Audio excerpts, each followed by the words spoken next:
started very shortly. Just see if these guys are all good there. Okay. So thanks for joining us here at the Community Media Convergence 2015, the first. Hopefully the success of today, tomorrow, and Tuesday will present more opportunities for like-minded practitioners, like everybody pretty much here in the room, to come join us. If you do want, I believe everybody is speaking in English for the most part. So there is French translation, so if you'd like, it is available there as for within the room.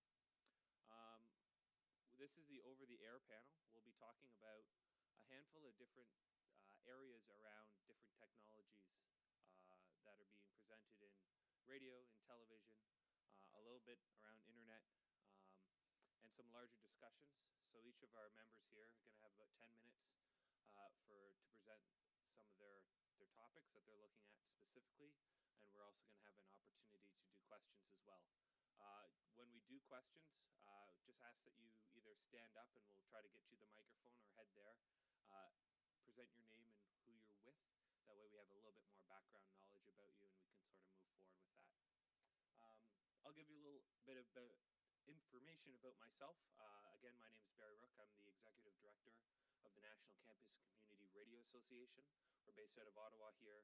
We oversee 92 members across the country who either have or are looking towards community-based radio licenses. I was recently at the Ontario Association of Broadcasters last week, and one of the big discussion points that came up around over-the-air technologies was actually this idea of HD radio. I don't know if anybody's heard of HD radio. So there's currently 4 stations that are live right now using HD radio, with an expected 3 or 4 more coming up. So there's 2 in Hamilton, Woodstock, Toronto, Markham, Vancouver, and Calgary also have the stations themselves running. For those of you that aren't aware with it, how it essentially works is, and I may not have the exact technology correct, but your FM or your AM frequency goes out on the normal channels, and that's your analog version, and there's actually a digital version that you can actually mirror underneath with upwards of 4 different additional channels that if you have a specific receiver, you can actually tune into them. So the idea is that if you have your main channel that goes out, there's actually room for multiple channels on the same frequency spectrum for other stations to connect into, which is very neat because Toronto, Ottawa, Montreal, Vancouver are essentially full when it comes to trying to get an opportunity on the dial. So this opens up some big possibilities. And some of the concerns about it are that you do need another transmitter that's different to be able to tune in and connect to it. However, there's a push of late. Actually, 1.5 million cars in Canada are equipped with it. It's just not being used very often. And 20% of new cars are having this hardware coming into place. So there's more information. If you'd like to hear a little bit more about it, I can talk to you afterwards specifically, but that's just one of the areas where we're starting to see some of these new technologies sort of come through and complement or work in coordination with some of the other areas that we've already looked at before. So I'd like to welcome Gary here to have to speak for a few minutes with regards to Hay River and the great work he's doing up there with over-the-air TV. Thanks, Barry. Yeah, as Barry said, my name is Gary Hoffman. I'm from the Hay River, Northwest Territories. We have a population of 3,800 people. Rather large, eh? Our population is spread out fairly long. So cable companies did come in years and years ago and look at us and said, it's not financially feasible. They left us alone. They left. So we had no TV. So it was up to us as a community to decide how we were going to get TV. We formed our own organization, and we now have 13 channels. We have had for many, many years, one of which is the Community Announcement Channel. You move into town, you put up an antenna on your roof, or rabbit ears, and you get all the channels. And you get no bills. The reason you don't get any bills is because the ratepayers of Hay River, many, many years ago when we started in about 1980, voted for it to be collected through the municipal taxes. So it works out that you probably in your tax pay about maybe $36 a year for 13 channels. We find it works very well. We wrote our own constitution and bylaws because the council of the day figured that it should be a private sector initiative. So it should be businesses. So they didn't want to become involved in this at all. No businesses stepped forward. So there was a few service clubs. We got together and said, okay, what can we do? So the long and the short is we formed a not-for-profit society registered under the Northwest Territories Act. We wrote a constitution and bylaws which basically said, Town of Hay River, you give us some money. No questions asked. You have no input whatsoever as a council what we do. You give us money. Okay, and the ratepayers of Hay River picked what channels they wanted on the air and how much they wanted to pay. We have a meeting every year to see if people want to change it. Right now we have like a movie channel, family channel, history channel, CBC English, CBC French, APTN, a couple of Detroit channels. And the quality that's coming out, there's a couple of channels that if you look at your satellite or cable, you can't tell the difference. That's sort of the quality that we're putting out over the air. So we've tried to keep up the quality. We're trying to improve the community channel right now, getting some new equipment and working at it from there. And I guess I won't lift it.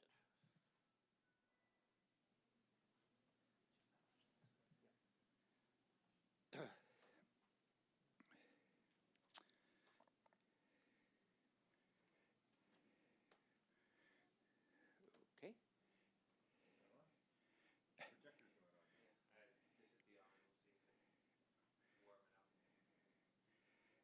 Warming up. Well, while we're talking about warming up, it was only 20 below in Hay River today. But it's very dry, so you don't get that humidity going through your bones. It feels much warmer. So we do have snow. Okay. I'm not sure how you can see the picture there, but anyway, that's our tower. We didn't have to put one up, which was a real benefit. Most small communities don't have a large apartment building, so they have to put up towers, which are rather expensive. On the top, you can see there's our 5-meter dishes. One of them belongs to us, the other belongs to CBC. CBC doesn't exist anymore, but their dish does. So anyway, that's how we pull in our signals. You can't really see it, but if you look close, this is facing southeast. Every patio has a satellite dish on it. Okay, that's their cable television. There is no cable in Hay River. As such, the apartment buildings, etc., have no TV that way. You have to get a home satellite system or use ours. Ours is free, again. Satellite is costing you about $1,200 a year. So anyway, each patio has a dish on it. If we were to go to the other side, you'd see wires all over the place because they got wires leading from every patio up over to the roof so they can have a dish going the right direction. So, but anyway, that's our antenna. That's our tower. It's been there for 35 years. Yes? May I ask a question about how you get signals? You get two Michigan stations, is that correct? 2 Detroit channels, yes? So you get those signals from the satellite. Yep, yep. So when you said that you collect fees from the residents of Hay River, do those fees go to pay Yes. satellites uplink, downlink? Yep. The dishes on the top they receive the signal from the satellites. The dishes are so big, being a 15 foot or 5 meter, that, you know, on the end of them you have a feed horn, which picks up the signal.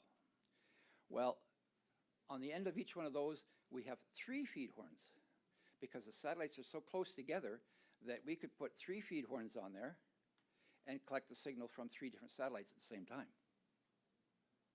So it comes in from the satellite into the one on the right-hand side, down into our equipment, to our receiver, our transmitter, our modulator. And you don't have to pay rebroadcast fees to any of the stations that you're repeating? No, we pay a monthly fee. The s- originating stations? Yep, subscribers. Most of ours is through Shaw, and the prices vary. But I mean, we're getting a movie channel per resident is about $4. Okay, so you are paying for the content? Yes, we're paying for those channels. Our channel 5, which is our community channel, is obviously local.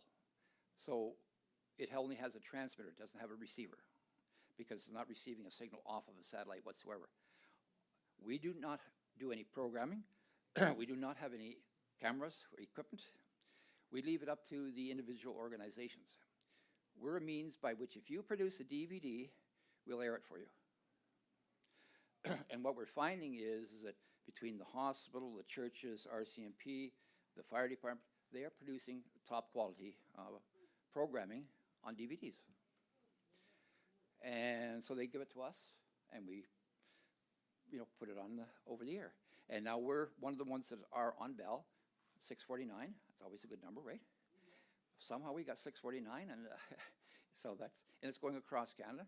People are enjoying it. We get feedback all the time. Yes?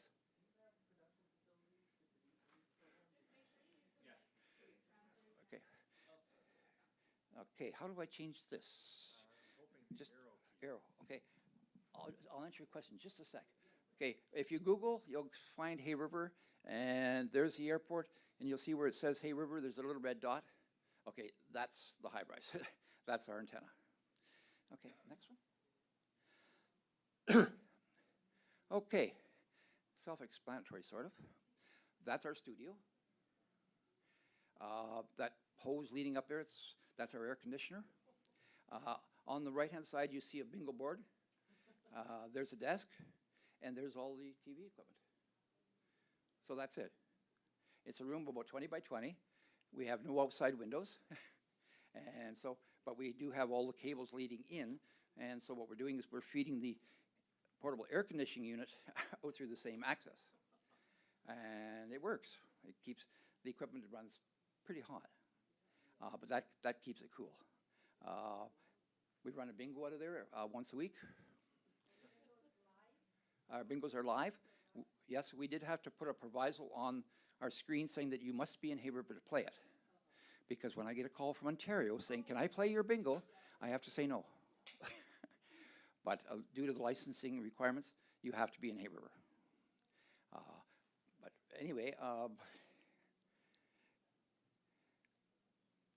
well, okay, let's go to the next one. Just a shot from a little different from the other angle. Lots of cables. Like I say, it works. We have a switcher. If you push this button, you can play a DVD. You push this one, you get live council meetings. So we do live council meetings every Monday night. You have that. You push another button, and on comes your bingo. So very simple, straightforward. We could use a little funding to help out, as you probably noticed, which is probably part of some of this. It's all volunteer. What we did is, on the bingo side of it, we partnered with the Elks, a service club, to bring in more volunteers. Because as the TV Society, we really don't have too many volunteers. So we had to find a way to get more in. So, and also to help out with the productions, with everything going on to our community channel. So we partnered with them, and they run the bingo. The proceeds, they get to spend back in the community, but at the same time, they have to maintain that equipment, and they have to look after all the content that goes on to our community channel. And as I say, it's getting good reviews. Hopefully we'll have some new equipment up and running here shortly, which will be, you can run over the internet. This currently is only a character generator. So we're kind of limited what we can do right now. But I think it's going to get better. And I think we got one more. Oh, okay. This is what you see on our Channel 5. You see the temperature on October 31st was -6. It got up to a high of -2. The main thing that people like to see is the next line. The wind chill is minus 17. Okay, now what happens there is the schools will look at our channel in the morning and determine whether they're going to open the schools or close them. So again, it's a community information that's going out. So if they see minus 40 with the wind chill, the buses don't run.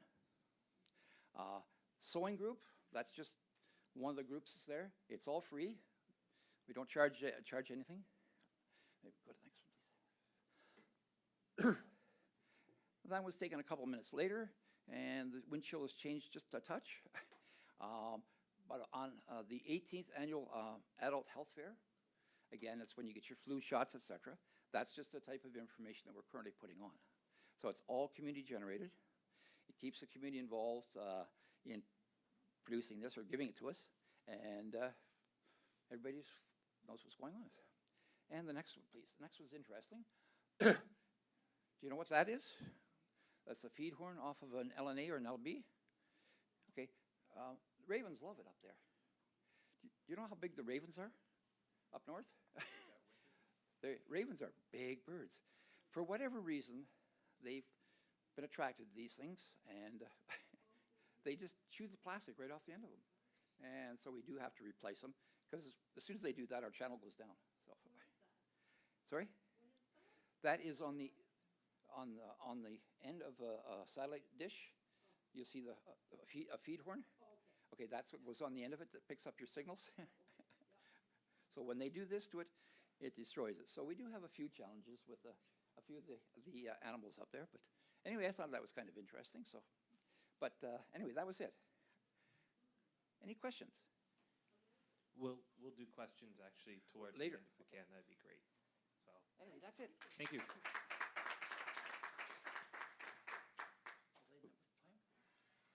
Hello?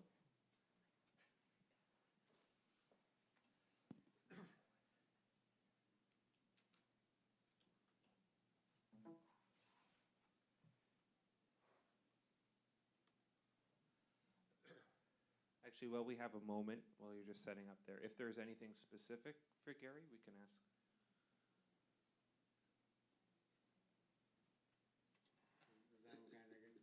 I'm not sure if you mentioned this when you were speaking, but what's the governance structure? Do you have a volunteer board, an advisory committee, anything like that? It was the three service clubs that got this started. So we have 2 directors from each of the service clubs and 2 members at large.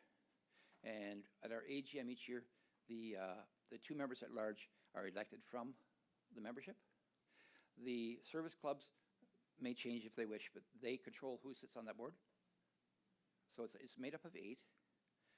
But as I say, the 2 at large, the ratepayers pay for or elect, and the other 6 are appointed by two of each of the clubs. They just appoint them. Okay.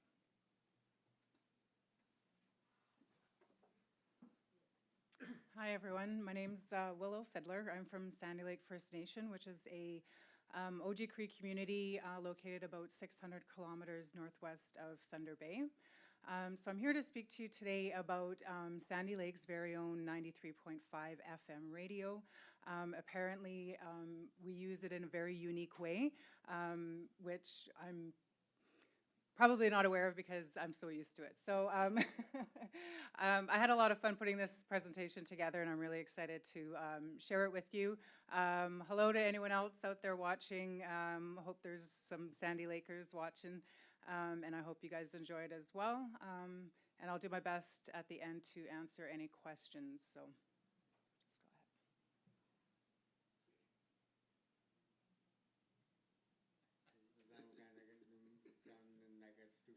just go ahead.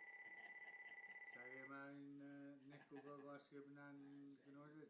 Ega das man win jisit. Hello. No, we can ask. Okay, is the gas station open? Is gas station open?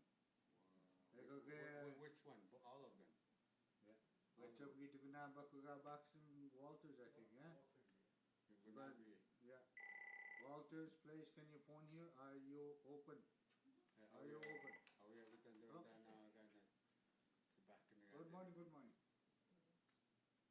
In the mid-1970s, CBC launched a program that enabled the communities to do local programming. Sandy Lake was eligible to get that program.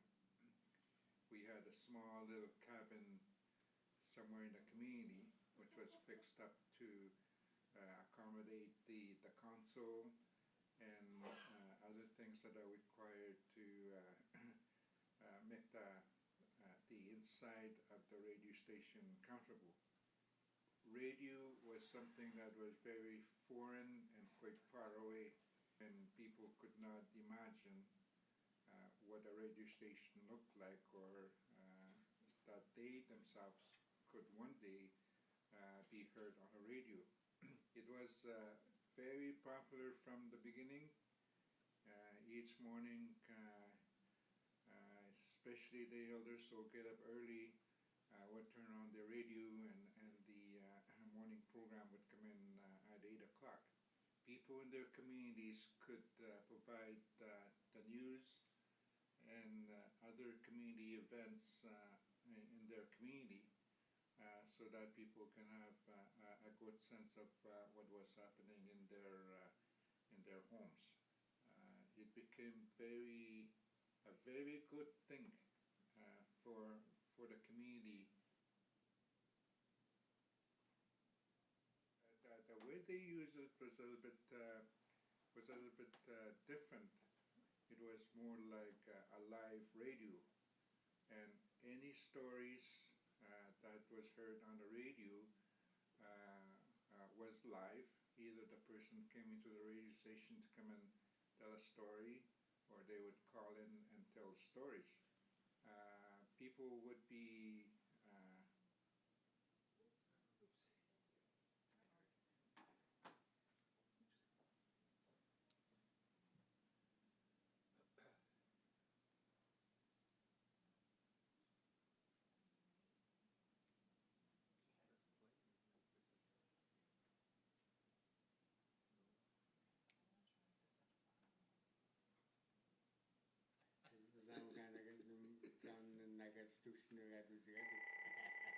Saya man nekko gagaskip nan I'm gano. going to try this one. It's a different file. It's not the exact same as.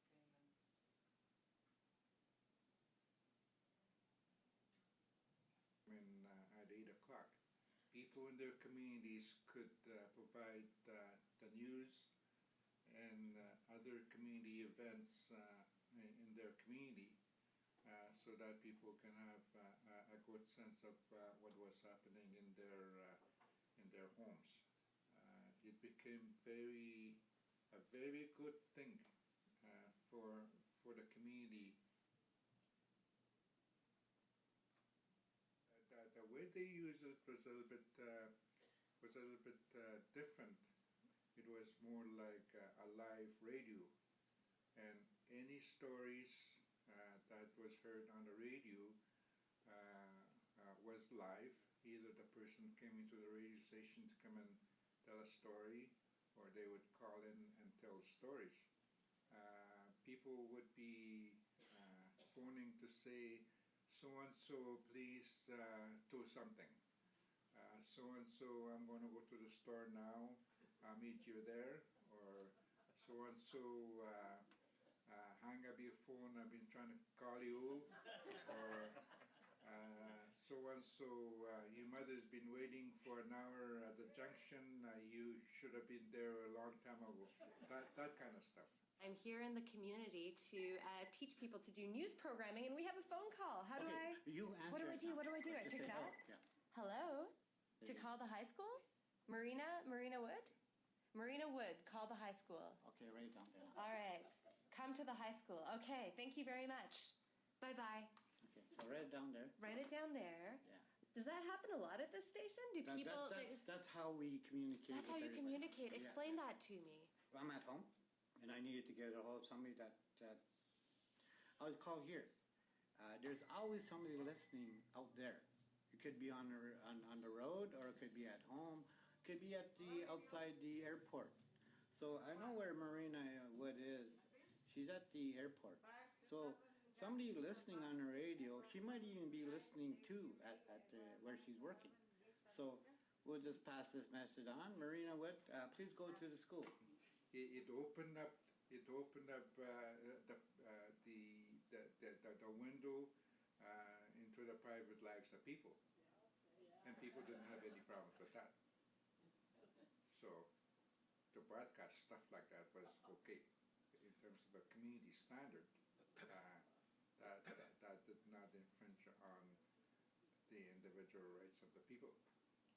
So everybody used it in a different way, but to be able to go and phone in and interact with the community in one way or the other was what was different from your normal local programming on the CBC radio. People being able to do that, the radio really made their needs to be able to interact with each other in the community as a community. So radio played a very important part in terms of being able to enhance the communication in the community. In addition to, it complemented the interaction that people had socially in the community, within their homes and visiting and stuff like that. So it's almost like visiting each other on the radio.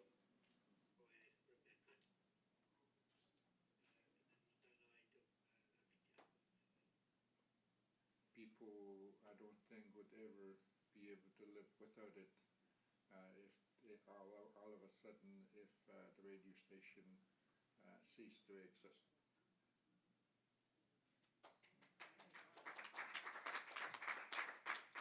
So I had to use, I don't know what happened to the other file. I included a little bit more of on-air stuff.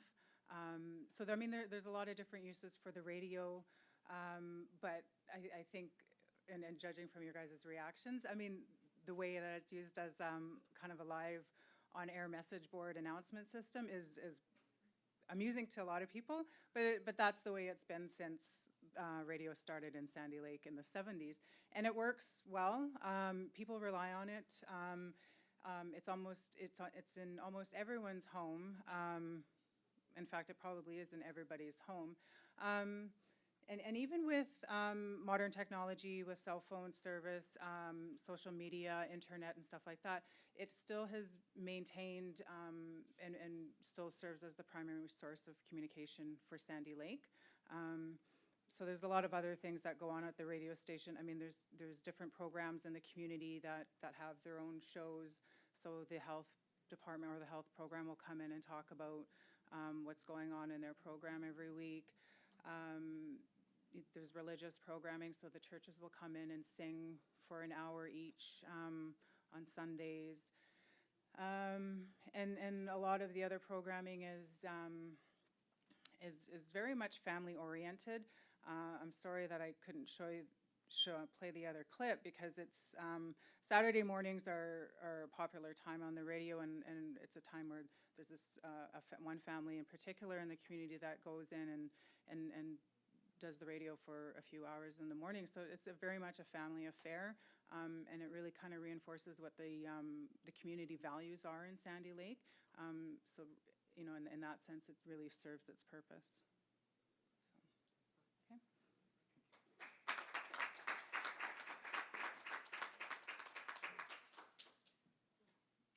Tough acts to follow. We kind of have the same thing with our social media, with the notice board thing. We kind of, I'm Ken from Gabriola Island. We have CKGI, Gabriola Co-op Radio. We're a small Gulf island off of Nanaimo by Vancouver Island.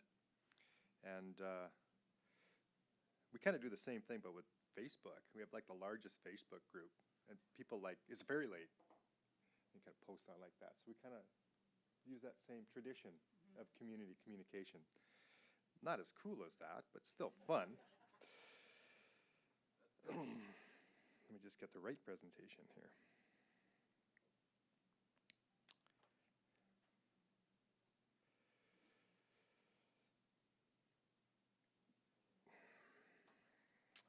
Okay, I'm here to talk about over-the-air spectrum.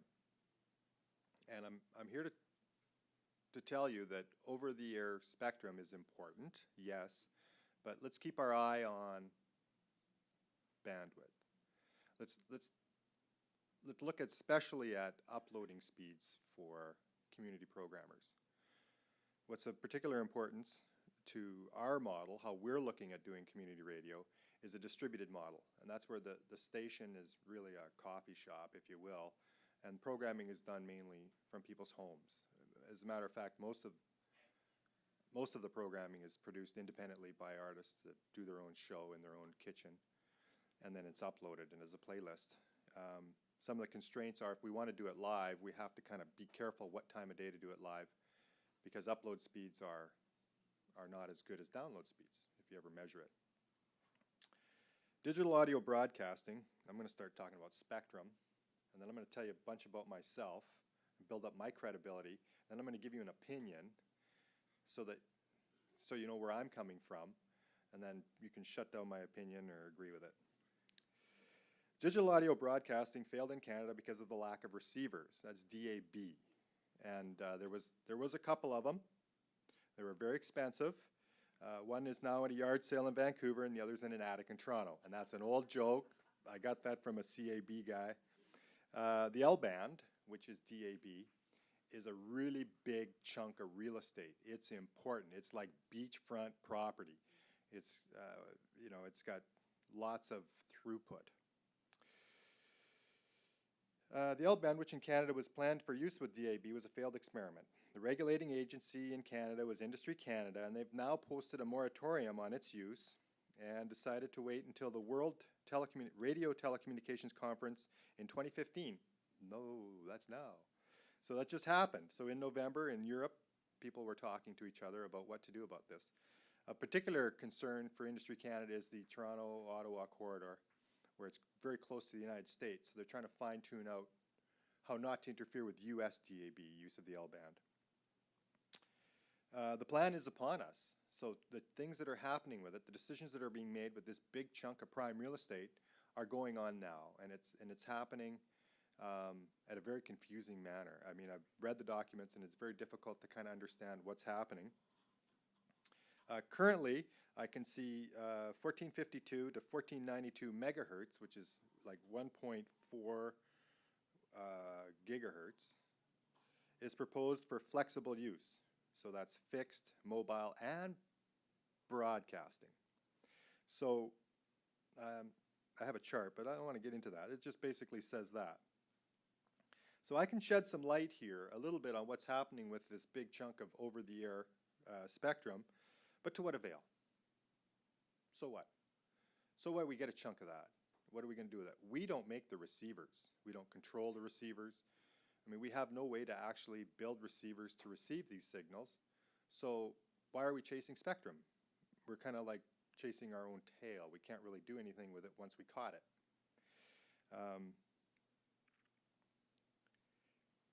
Now I'm going to tell you about myself, and I'm going to build up my credibility, and then I'm going to give you an opinion, because we don't really know what the internet's going to do we? I mean, there's some pretty smart people in this room. I've talked to a few of you, and we're like, wow, the internet's new. What's going to happen? I don't know. So I'm going to take a stab at looking into the future. So I started in community media as a president of a campus newspaper. I went into the local newspaper on our campus to drop off a story about some amendments I was part of for the Canada Shipping Act, drop off a press release.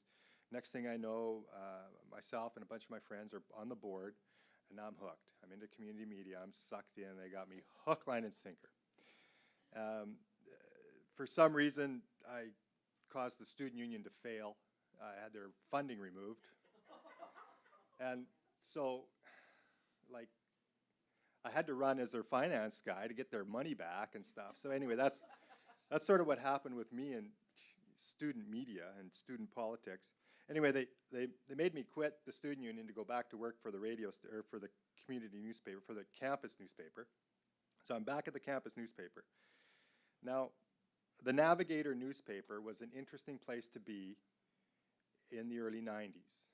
A couple things interesting happened there. One, the first year English students started to show up with an email address. We called it the cusp. And like before the cusp, you'd come to your mandatory first year English class and you would have no email address. And then all of a sudden people started having an email address. And then later on the cusp passed and the first year English students had an email address. So this was kind of a buzz. The other interesting thing that happened was the editor of the newspaper saw the lackluster offering for student union president and ran my dog as president. We got 13% of the popular vote. He was a write-in candidate. It was such a fun event. We enrolled him in theater history the next year and put him on the ballot, but he was removed because, according to the letter from the register, he's a dog. And you can't be apparently a dog and go to university, which is... So now I'm involved in this situation, and as I said, I ran for VP Finance of the Student Union Association, and this person, I wish I could remember who it was, she come up, she asked this most interesting question. Ken, if I vote for you as VP Finance for the Student Union, will you make sure Radio Malaspina gets off the air? It's a radio station. They've been trying for a decade or so to get it going. I said, oh, sure. How hard could it be to start a campus station? So 5 years later, we got that going. Now, in the meantime, we sort of graduated from university, and a bunch of us got together and we started a community newspaper called Peer. And it was based on a 1970s Georgia Straight, some old copy of the Georgia Straight, which is a newspaper in Vancouver. And we kind of made a run of that. And what was interesting about that from 96 to 99 is this thing, the internet came around. So now we had a web page, and print just sucked. We didn't lose any money, but we didn't make any money, so we dripped out of that. So basically went through email, became popular, the internet came in, and now, fast forward to today, we're developing a community radio station for Gabriola, the nearby town. I'm the president and developer. We have our challenges, which we're working out, but one of the challenges is we tried to get a radio tower approved by the Land Use Authority, and that didn't happen. So we were dealing with Industry Canada over the impasse process. So we started up a radio station with 98.7 being awarded, but no radio station. So we had no channel. There was nothing. There was basically, well, let's get started because we will get this tower and we'll build it and we'll go. So we started operating as a licensed community radio station. By license, we had that credibility, so we got the nod from the government, and we started doing things. And this is what I think is interesting. I think we were operating in what the future would be like for radio stations. And what we ended up doing was using social media to get our message out, like to talk. In my opinion, community radio is the first social media, and especially at Sandy Lake, and what we're doing as well. So we have the largest Facebook group on Gabriola, or in the area. Nearby towns have bigger ones, of course, but we're 4,000 people. We have like over 2,500 members, and a very active group, especially during elections or inoculations or any sort of event that happens around. And people talk about stuff that's important to them, and other people disagree with them because they think they're wrong. And you know the old joke, I got to get on the internet, somebody's saying something wrong. That's our community. They're just very involved in this process. So here's what's important. What's working there? But first let me talk about what's not working there. Two examples. One, if you go to Ajijic, Mexico, and you go on the discussion bulletin board, the popular discussion bulletin board, and I think every town has at least one. The smaller communities might have one main one, but the larger communities have discussion groups or Facebook boards that are community oriented. I believe that's the seed of the new community media. It's got a very strong social media component. So what's not working? In Ajijic, Mexico, if you go to one of their main, and I'm not mentioning any names, but if you go to one of the major ones there, it's controlled by the realtors who control the newspaper. And we run our bulletin board by journalistic standards. Frank Moore, who was our board of directors and our contact for that, our go-to person for that, taught journalism, taught creative writing. Smartest man on the planet. He set our bulletin board up, our little Facebook board up, with journalistic standards. This one here in Mexico is not, but it's not the only example of it. I'm sure you can think of it. Another one is if you go to Tenerife, if you go to the Canary Islands and you check it, what's the board there?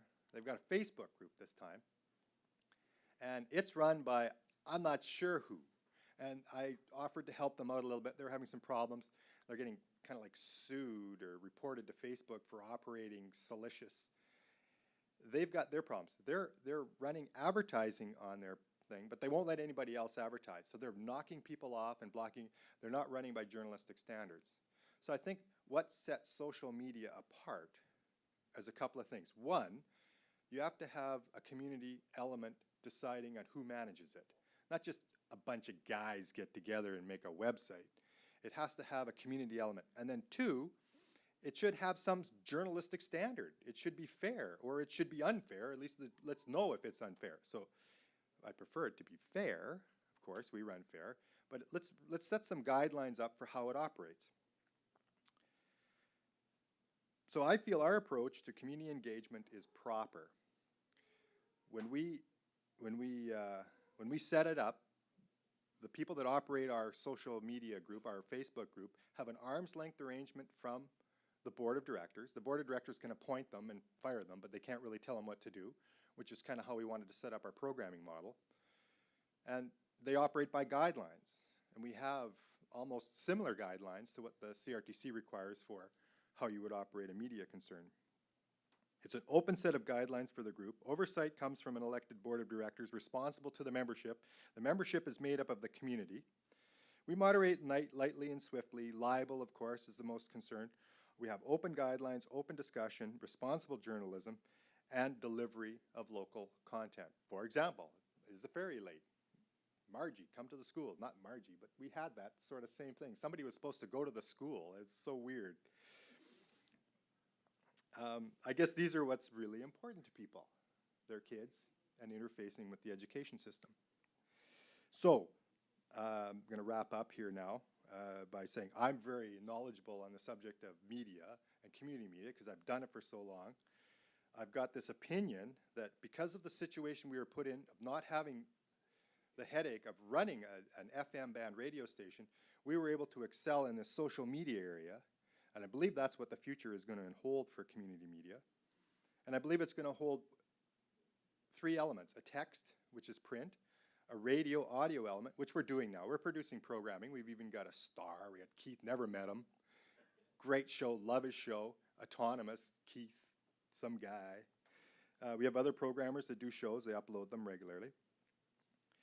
And so we've got text, audio. We don't really have a video element. There is no sort of community TV. But I guess it's very expensive and very hard to produce. So to conclude, the internet is here to stay. My brother-in-law was wrong. It's not just a passing fad.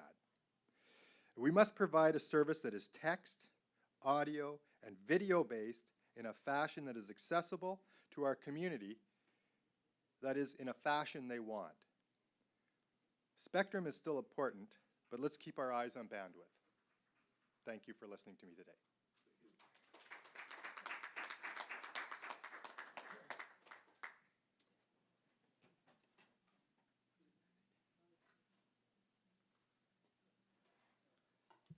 Hello, my name is Karen Wersig, and I work with the Canadian Media Guild, which is a union that represents people at CBC and a number of other broadcasters.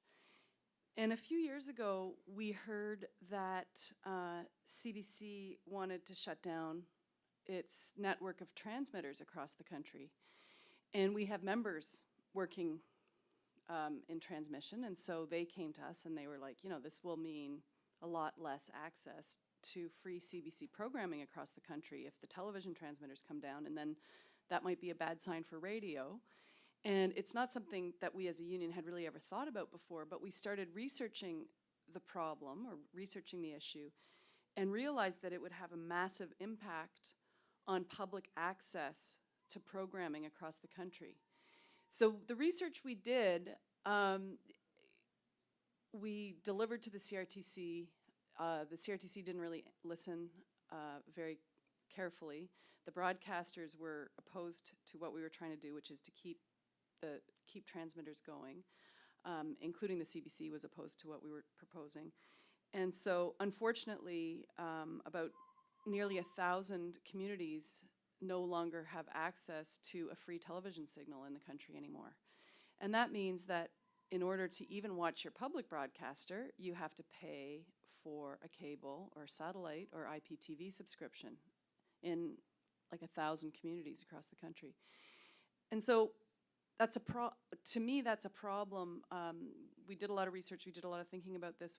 There were alternatives, and it's a big problem for access, and community media is fundamentally about access, and I think it's fundamentally also about using the most appropriate technology to get the job done. And so I think it's just always worth thinking about, yeah, we all use social media now, we're all on, we're all wired and everything, but you're never not dependent on some large company that has other interests than yours when you're using social media, when you're relying on an ISP connection, when you're going through cable, when you're going through satellite. We know what these companies are, the Facebooks, the Googles, the Shaws and the Rogers and the Bells of the world. They are mediating much of our communication in this country now, and I think it's a problem. So just before I finish, I just want to, some of our research showed that with the new digital television transmission system, there could actually be a much more efficient use of spectrum to transmit even more signals, both audio and audio-visual, and even just audio. And so, almost everybody has a television set, or television sets and radio set are fairly easy to purchase, and a one-time cost. So almost everybody has one, every household, and you could actually transmit a lot of free content to people over a very widely used piece of equipment if there was public infrastructure to do so. And so I think what I hope is that community media can start bringing that infrastructure back, if there's some proper funding for community media, and do more of what Gary's doing in Hay River and Willow's doing in Sandy Lake, which is using the public airwaves to allow communities to actually communicate.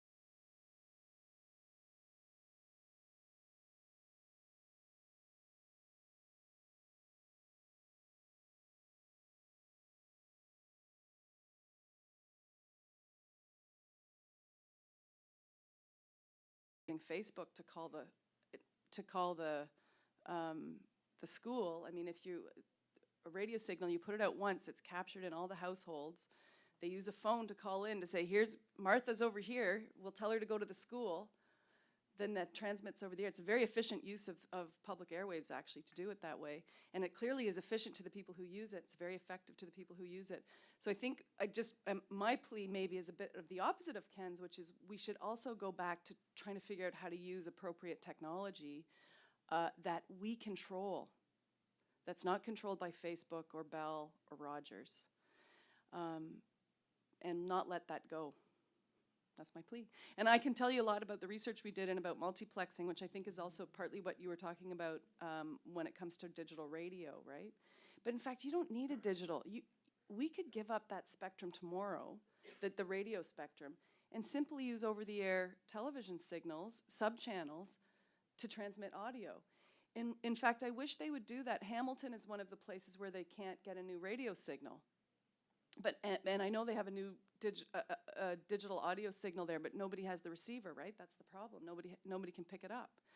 I wish that CBC would simply transmit on its over-the-air transmitter, television transmitter. They could easily transmit an audio channel, so people wouldn't pick it up on their radios, but they could pick it up on their televisions. And with new technology, they could also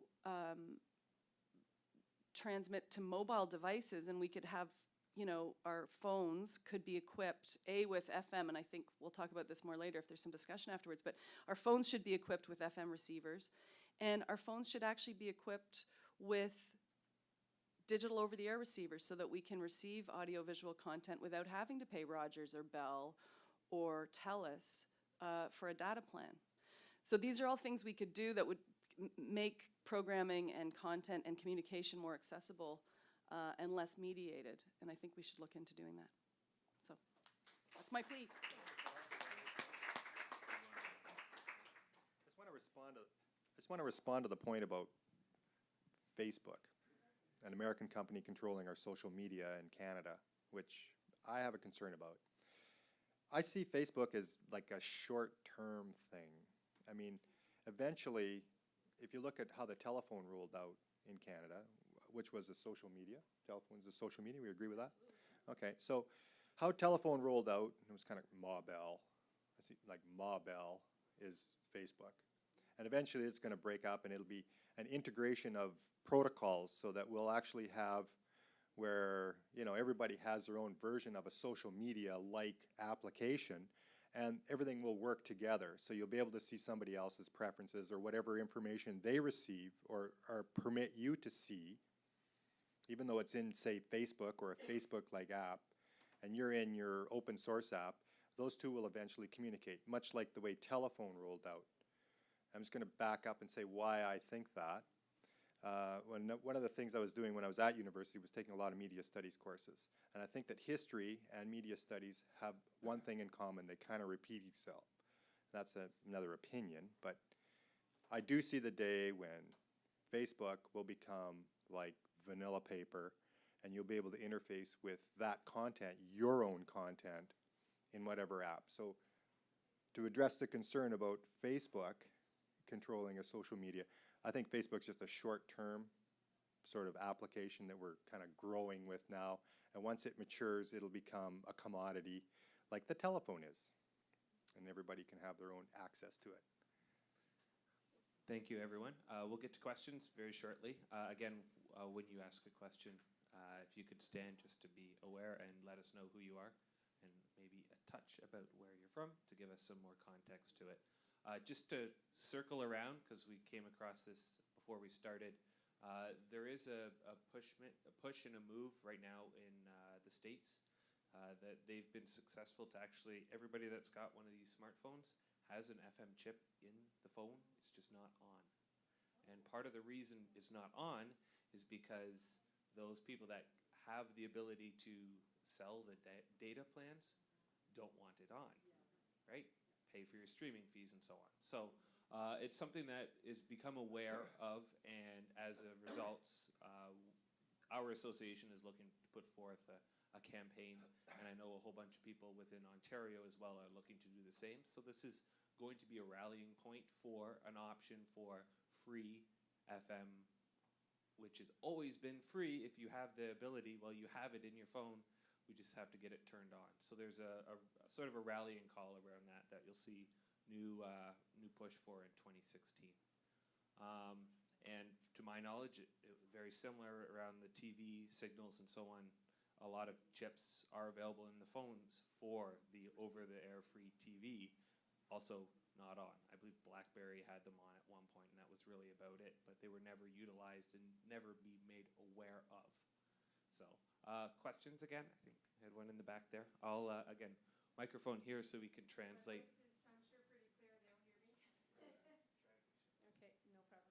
My name is Lisa Morey, and I'm from TVCTK. I'm from a small town in Timiskaming, which is 4 hours.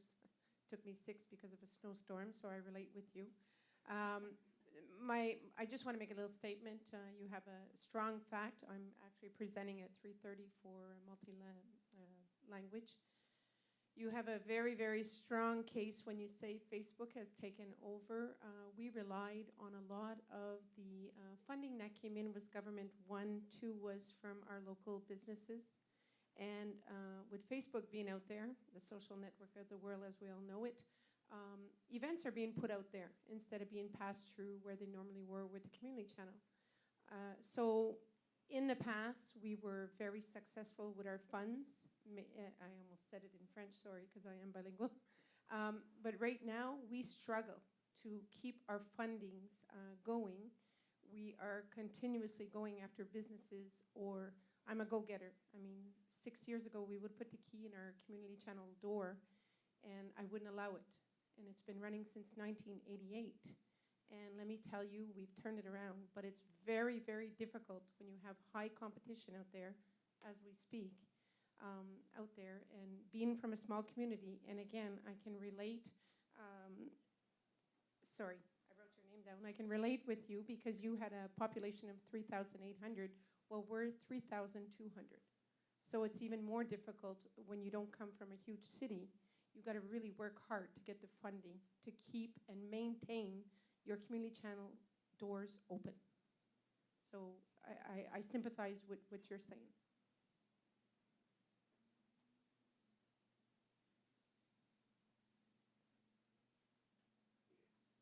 Well, one, my name's Mary Lynn Dumont. I'm at 95.3 FM, Creek. We're in, when you said 93.5, I'm like, oh my goodness, that's so close. Based out of Okanese First Nation in Saskatchewan, Canada. Well, of course, we're in Canada. Sorry about that. But no, I just wanted to thank all of you. I came into the station in 2010. It was already established for 10 years, but they were going more the commercial end of things. So a lot of our programming isn't as community-based as I would have liked it. As now we are considered community-based, but we're still running that commercial kind of format without commercials and no funding. But just the ideas that you've suggested, the things like we have recently started a Facebook. We used to be online, streaming online on our website, but due to technical issues with our tower, it didn't get to where it was being put online. But we have a lot of the events that you're talking about, and I just want to thank you all. It's been very interesting and informative, and opens up a whole lot more community spectrum from my radio station than we have in the past. And I want to thank you guys for that.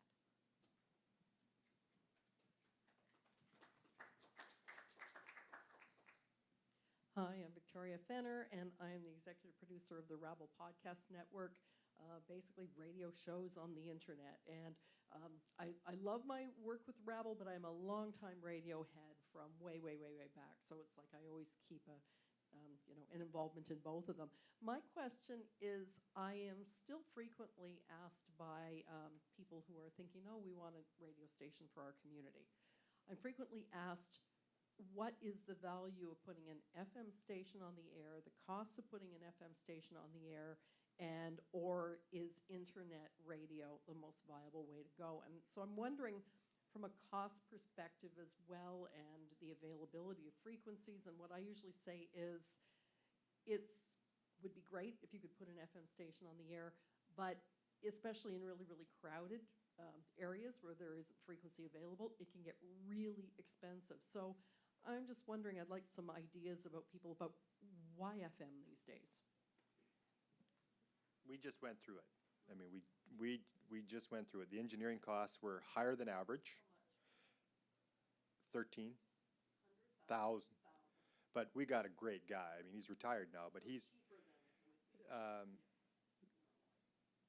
so that's for community radio. That's less expensive than a commercial broadcaster would play. We generally get a discount. Okay, so that was a 5-year fund drive for us. We're a 4,000 person community. To raise that kind of money took a bit of work. We had a lot of help. But then, okay, you've got transmitters, equipment, gear, all that stuff is widely available. We got our transmitter donated from the CBC. They're upgrading to the new NavTel ones, the Nautel ones. So they're going to these other ones. So they're, as they upgrade, they burned us like a nice one. They tested it, bench tested it.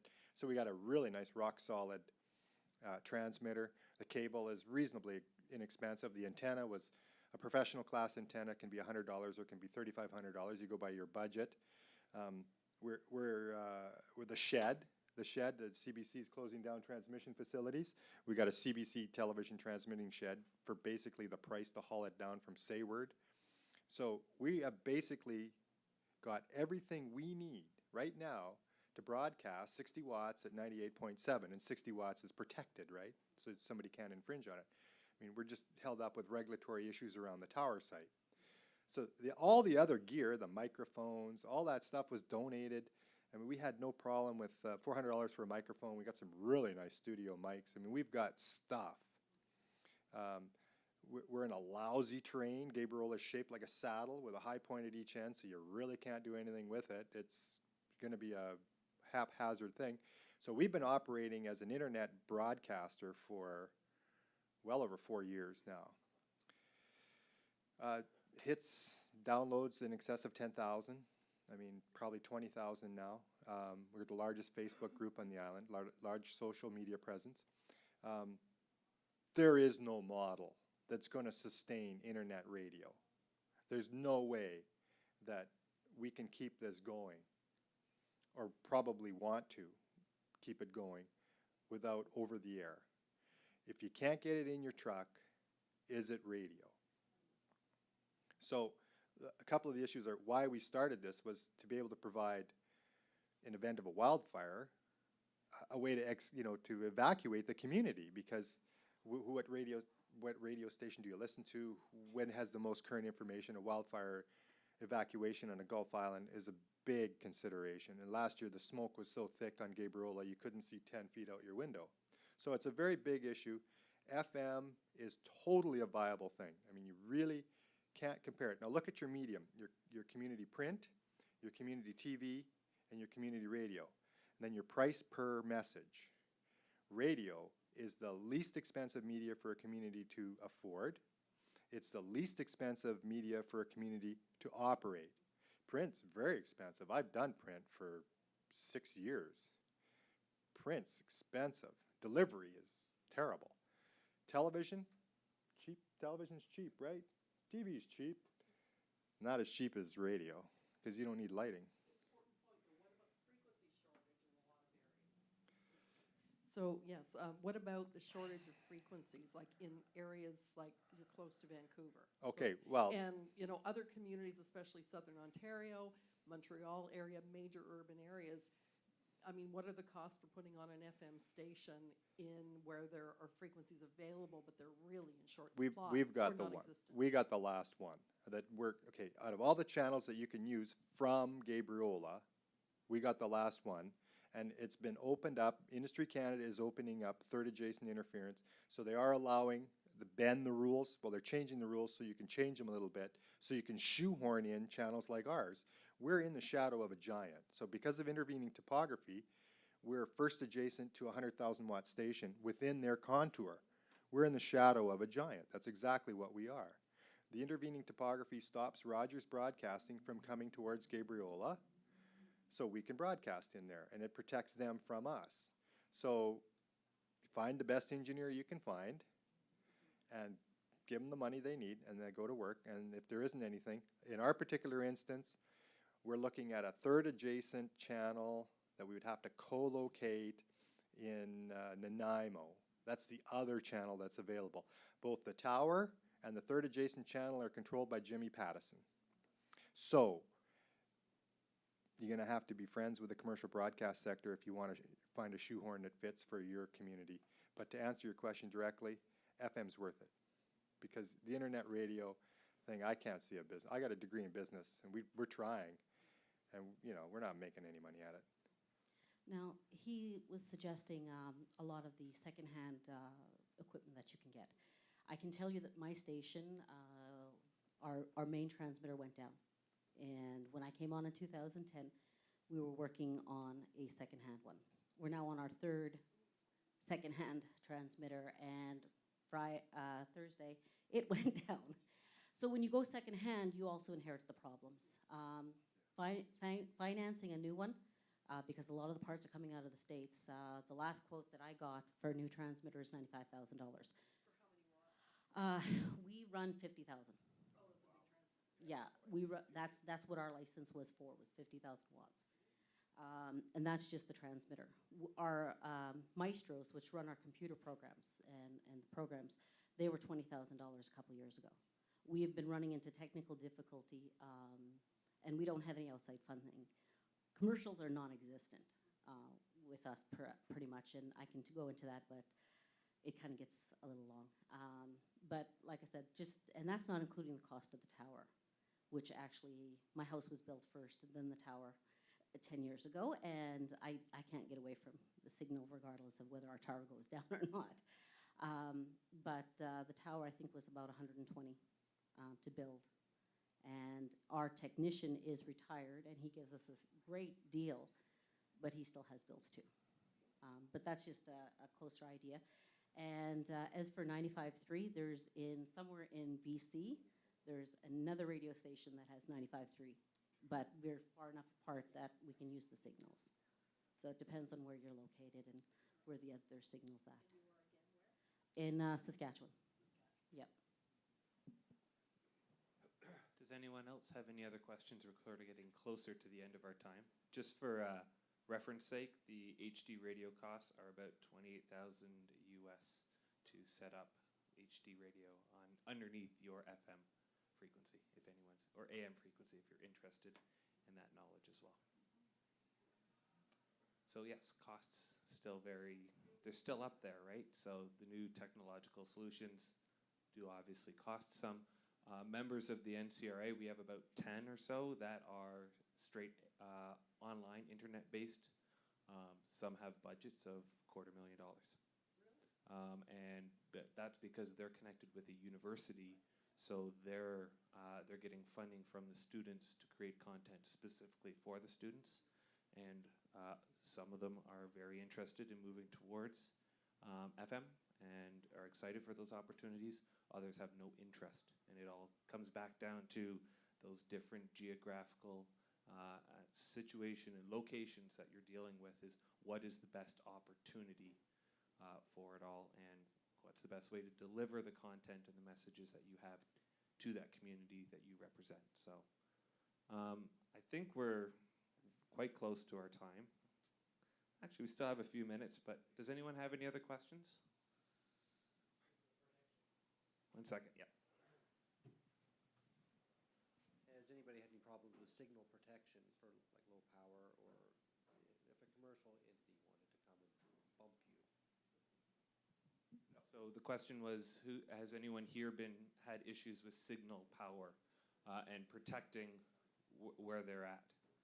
Anyone on the panel? I can speak a little bit to it if nobody has. Sure, jump up. If you're looking at Signal Power and Industry Canada and a few others, we were one of the first ones when CBC shut down. We approached them and said, give us your equipment. And at first they said no. Read what the CRTC rulings are. I would just encourage you to do that, because in theirs it said this equipment is old, it's obsolete, it's going to be thrown away. When I pointed this out to the CBC executives, they said, oh yeah, shit, we did say that, didn't we? The next day they said, you can have it. So I just encourage you to read it. The only problem is they're high power, we're low power. I am still jumping through hoops with Industry Canada to get it, to get all the paperwork done. Theirs was all approved at the frequency ranges, everything. They had a license. They gave it to us, and I was cranking the power down, but they're still making us jump through a bunch of hoops. And I don't have the expertise in the territories. So now I'm trying to find it in the south. And it all costs money. So I've just sort of ignored it a bit. They haven't come back for about 6 weeks now. They will someday, maybe. But yeah, it's expensive. But I would encourage you, if things do come up, read what is submitted to the CRTC. Because sometimes just reading through it, you will see what they put in there and what the CRTC is ruling on, and you can maybe sometimes take advantage of it. So if that helps, we're still fighting that. But anyway, we're just lowering it down to low power. Just to touch on that, just a short reply about protecting your channel. We applied for 60 watts because that's above the 50 watt threshold where you're protected from other broadcasters impinging on your coverage area. But it's also with the understanding, and because we're fully contained within the coverage area of an incumbent broadcaster, we're in the shadow. So we're broadcasting in a protected area on that first adjacent channel. And as such, topography is such that we're facing the shadow side on some mountains, and Rogers is facing the shadow side of some of our protected areas. So because our transmitter is not broadcasting to the shadow side of the mountain, you'll get Rogers. And in Rogers' protected area, legally protected area, it's the same thing in reverse. So our channel will kind of impinge on them, and we've just agreed to accept that once we're broadcasting. When it comes to some of the other stations, yes, it is very important to try to make sure that you have that threshold of the low power wattage to a full opportunity there, because you do have stations that are looking to move forward and grow themselves, and you see this often, and there is coordination that happens. Sometimes it's combative, sometimes it's not, and even members of our own are that way. We have a member located just outside of Toronto who was told that they're essentially waiting for the other station to flip their license on and give them a call to say, turn yours off, because they've been covered over top of that. We have stations that are members of ours that are side by side, and if one wants to upgrade, it'll impact the other possibilities. So there's community stations that are essentially arguing with each other for opportunities. And then you've got other ones where there is a First Nation station in Waterloo. They're looking for an upgrade. The area that it happens to encompass runs over top of a licensed community station, and their result was, okay, help us find another frequency, and you pay for that change, and we'll move happily. And there's a coordination of the two. So there's really all the full spectrum, like it is with pretty much any type of community broadcast of any type, of any sorts. There is day over here, night over there, and somewhere along the spectrum there's something different happening to everyone else. So, and that's some of those challenges that we as practitioners really come across. So, any other questions for the panel here? Can I say one thing about the value of over-the-air? I would say the value of over-the-air is just having people find you. If you're a website, you're one of billions, right? If you have an over-the-air, I mean, this is where I think it's really worth, not only just because then you control your own signal, right? And all people need is the radio receiver to catch it, and hopefully in our phones soon. But if you have a radio signal, anybody in the area can reach it even by accident quite easily, right? And so the word gets out. And the same with a television signal. I think it's even almost in some cases more advantageous. We've heard about this on a couple of panels. The problem of having a cable community channel is that not everybody in the area can receive the channel because you have to have cable to have it. Having an over-the-air license requires if there's a frequency available, requires the cable company to carry it anyway, but people can get it over the air, and now Bell is carrying a lot of the over-the-air stations on the community stations on satellite as well. So you're just more present and more accessible to your audiences when you have an over-the-air transmitter. So I think it's really worth the investment if you can find a frequency.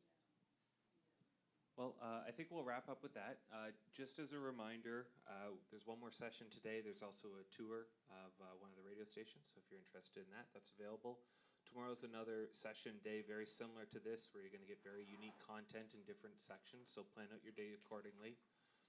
Tuesday's a much more interesting day, where what we want is the feedback of a lot of the information that has come forward leading up to the conference, and your ideas and thoughts, so we can go ahead and push forward and actually create a policy or recommendations around policy and so on. So if you've seen these cards out on the tables and so on, these all have sort of statements on them which have been gathered in the past, and we're looking to try to get feedback on it and try to take some of these and find ways to put them into a better reality rather than just the vision that, oh yes, we would like more funding, we need more funding, etc. It's more that, well, what are the next steps to make it actually happen? So that's sort of more of the Tuesday type thing where we've got some incredible brain power and experiences here in these rooms. So let's try to put some to use to move forward as a collective. So thanks once again to all of our panelists. And I'm assuming you have a minute or two, you can chat with them afterwards. So.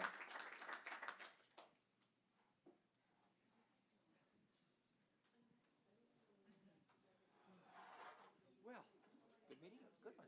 Yeah. We're all that. We got a lot of the 3,500 to 4,000 kind of community size. Yeah. That seems to be an ideal size. Yeah. You know, to get maybe Plato's limit has been changed Oh, yeah. because of the media, I guess. Well, it's really great you're doing TV. Oh, yeah. Well, we have a radio station as well, a local radio station, but I talked to him, and I couldn't get him to fill out the forms, and I tried to get him to come down. He was just too busy because he's a volunteer as well. So I couldn't get him to come. Yeah, there's just no way. Like one thing that's interesting is a lot of times these surveys come into a station and people Yeah. they haven't got time No. to fill them out or do Yeah. anything. Yeah, so. You know, it's really Oh, yeah.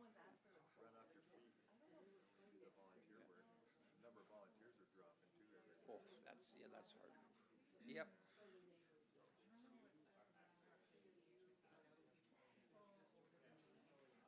Yeah, CKGI. We had a license until last Tuesday. Yes, we're going to apply. We're going to reapply because we want, we had an annual general meeting, and the burning issue was, what are we going to do? And before the alcohol was consumed, we decided we'll reapply. We've got a bit of a strategy. Thanks a lot. Yeah, and you know what? We've got a strategy on how we're going to kind of deal with this. Plus, Barry's going to talk to There's any what we're efforts going to do. being made. One of the things I always find interesting with the radio, when I listen to having that, I mean, I do think a lot of it is. Yeah, that's good. Well, internet broadcasting is hard to build a business model around it. And it's always. You know, like the stations he's talking about, those are a campus station. I'm sure akin to a cable radio station. I mean, for You know, myself, like for example, I find used to broadcast on cable, like Winnipeg used to broadcast on cable. And it makes the language more present. Right, yeah.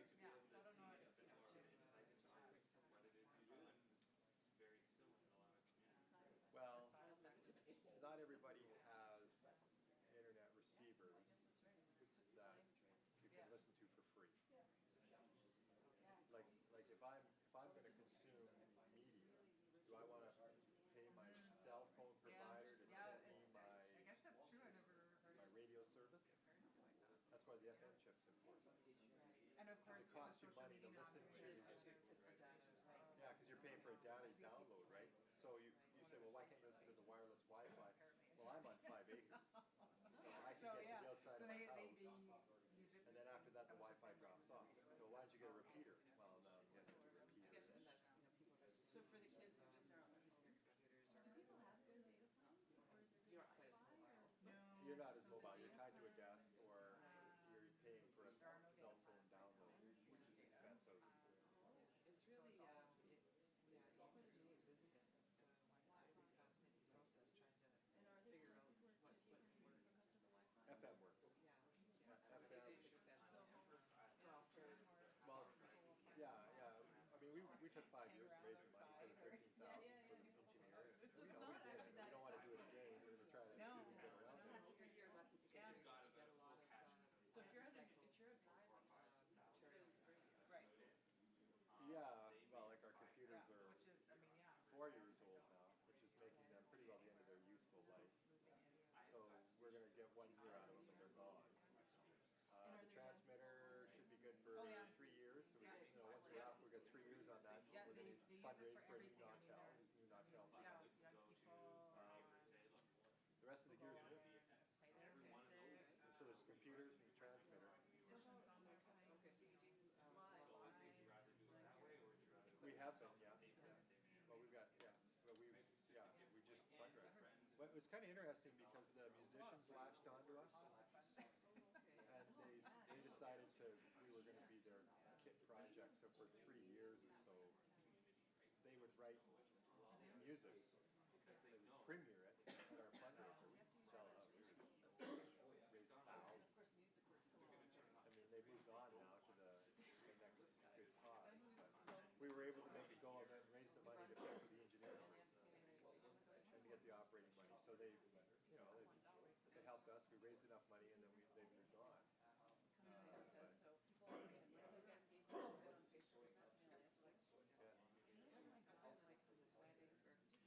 Oh, yeah.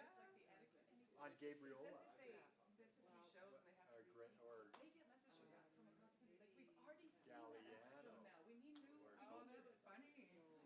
Also, it's a bit of What's their name? social media too. Yeah. I mean, it's the advice column. Sounds familiar, but no, I love going for. it happened just a little while ago. I was in Mexico, and somebody said, "Well, I got a friend up in Gabriola, and one of my." I didn't talk about the my good Industry friend. Canada frequencies. I was just more talking about the need of access. Connections aren't there yet. Like It's funny, like there were 4,000 over the people. air as an access. Do you know strategy. if this was recorded at all? 4,000 Yes, people. I believe they recorded everything and putting it up. Okay. After that, I've been there 25 years. It was funny because the one was 13 years in print, and I was in print. We were both in the same industry. Because I caught a Thanks, different Barry. ferry, I bumped into this hear from you. So I no, like on the 13 Hamilton years. thing. I seriously think I Salt know it before. would help with the. Yeah, they work, I work, and they're like, you just, HD, or what do you mean? well, yeah, so it's funny, even in a Sub small channel community of like that, there'll be television. people you don't Yeah. know, but yet. Well, see, here's the so I was at the conference in 2012, ours at Kingston. Someone from Industry Canada came in and said, "Did you know on your phone there are There was one. access to what was it, One volunteer. 17 over-the-air TV channels, and each one could have a frequency of something like 18 or 20 Our library red sub-frequencies of 18 to 20 radio stations. That's enough to be able to cover every single What's it called? radio station in the country. Librarian on the It's on your air or phone. something like The that. FM The receiver on your chips. phone. No, it wasn't FM. It was the TV. The chip, yeah, exactly. You could Right? use the TV chip on the phone. It's I know. all right there. And you know that CBC's experimented with TV transmission to mobile. Mm-hmm. They've tried this in Montreal and Yep. Toronto and made it work. Yep. We just need And to it's- activate this. Yeah, we just need the stuff to reach. It is what they said. Like, they told us this, and everybody got really excited, and then whoever it was just wandered off. And it was an Industry Canada person that came through with it. I really should look it up. It would be It'd be piggybacking off the TV frequency, the mobile, and it was. A lot of people Everyone's use like, our libraries. well, what about People on the bandwidth? West It's like Coast you don't need bandwidth. You just need signal We read coverage, a lot of books. That's right? it. It's just That's the it. regular whatever. If you're getting That's it. phone signal, you're Exactly. getting it, right? And Well, no, it's a little different well, from phone yeah, signal, but I mean, yeah, if you're in you the know what I mean? local If you're in area, the local area, you'll get it. and it doesn't drain the battery as bad or anything like that too. So And it could be audio, but it also could be audio visual. Yep. Like you could do some cool stuff with that. Oh, completely. The radio stations. And of Yeah, I course, if remember it's only growing up, the audio, library it was a sucks cultural almost no hub. bandwidth It's not from the TV station. Nope. And that's why I said it's like 15, 1 to 15 ratio, something like that. Like this, You because you know couldn't do that- two. You couldn't do two, but you could split it up to so much. Well, sure. But it was I mean, nothing. this is, you know, that what I didn't say, there are I don't know, but the library was there are television cultural hub. stations in places like Los Angeles and San Francisco that have a single frequency and run like 15 channels, Yeah. sub-channels, Yes. television. Now, it's not a lot of live action stuff, right? Because Right, you can't yeah, do sport. Sports takes a lot of the bandwidth, Yeah, yeah. like a lot of the frequency Yeah. bandwidth. But if you have talking heads, if you have not Yeah. like HD sports, Yep. you can fit a lot of channels in there. So you know what they do is they have like multi-language programming. So they'll have the Tagalog or news. whatever they'll they'll have their whatever like programs each they're running. station will have slightly different language. Mm-hmm. But of course, half of those could be audio streams. Yeah. We don't have a problem in the Toronto area if we would only use I think the. to utilize some of the opportunities technologically we've been Yeah, given. Yeah, I exactly agree. right. If there was interest in it. Well, good. I hope that you. Let us know. We'll do about the FM thing. Will come. We'll start with that next year. Ken, you look like a man of leisure. I didn't recognize you with your hair so grown out. Europe. Ah. I spent 6 months in Europe. Okay, I knew you were away, but I couldn't. I didn't I store couldn't afford a the information. haircut. Haircuts were so expensive. Looks good. Are you here for the multi? I am. Hi, Lisa. I'm Erin. I'll be moderating. Okay, hi, how are you? Mostly just sweating and sitting beside you. I'm good. I may have some pronunciation questions. You That's are okay. CBC TK. Yeah. Yeah. Miskamang. That's okay.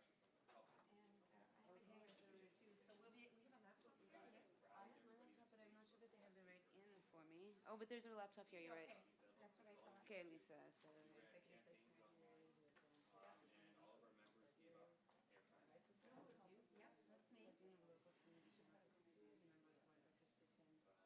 Yeah, they have yes. And I don't mind, I can, talk about it too, so it's. I'll do brief ones so that people want to. Okay. I didn't take the whole thing up first. That's fine. Okay, great, no, I'd be very interested in this.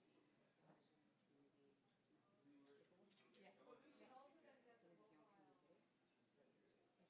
You can say it in English if you want. Say it in English, and I'll jump in on the French, English, I'll do the two. The presentation is actually in French, Yes. and I'll speak English, and I'll I look think at they have. translators here. Yeah, so it'll be multi-language, like with the two, so that's, I'll have to I mark will that. understand you, but I will respond in English. That's perfect, that's perfect. Just demonstrating bilingualism in action. So we're, how many? We're We are 5 in total. 5? Yeah, Liz and John and you and a woman named Anne Marie who I've not met yet. I came in only today because I was caught in a snowstorm really bad, so I had to turn around and go back. It's hard to believe that you just had a Oh, snowstorm. 20 centimeters, so I had to go back. Temiskaming. You're north. No? Temiskaming? How north are you? We're very north. We're 4 hours from here, Okay. and this morning was 6, but Oh my god.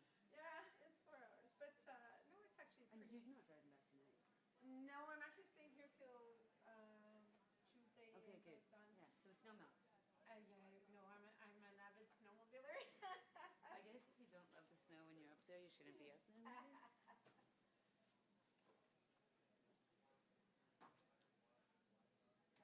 I was ready to change rooms, but then I realized I think I'm in this room. I was There you go. already in here a while ago. Just see that.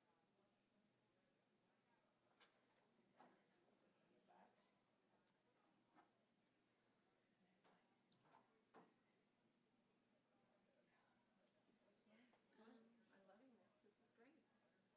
I just got here. Did you? literally. Okay. So So you're moderating? yeah, I have no idea what I've missed yet. Oh. I'll be here Still tomorrow, tomorrow. but Exactly. I was in Montreal and then took the Milk Run bus. Oh, there we go. So you're the timekeeper, right? Aha. So I am the timekeeper. So if some are talking less, that means I have to make up for their time? Okay. Do you have a lot to say? Is this what you're doing now? All right. Good. My presentation will be short. You I can could go on. carry the conversation for 15 minutes, I'm sure. Okay. Yeah. Oh, Okay. yeah. I love that. Hopefully I don't pass it. I think I'm gonna go grab this at the bottom. Wait, this is you anytime. Oh yeah, you're the cute girl? I'll be back. I think I have 5 minutes. You're funny.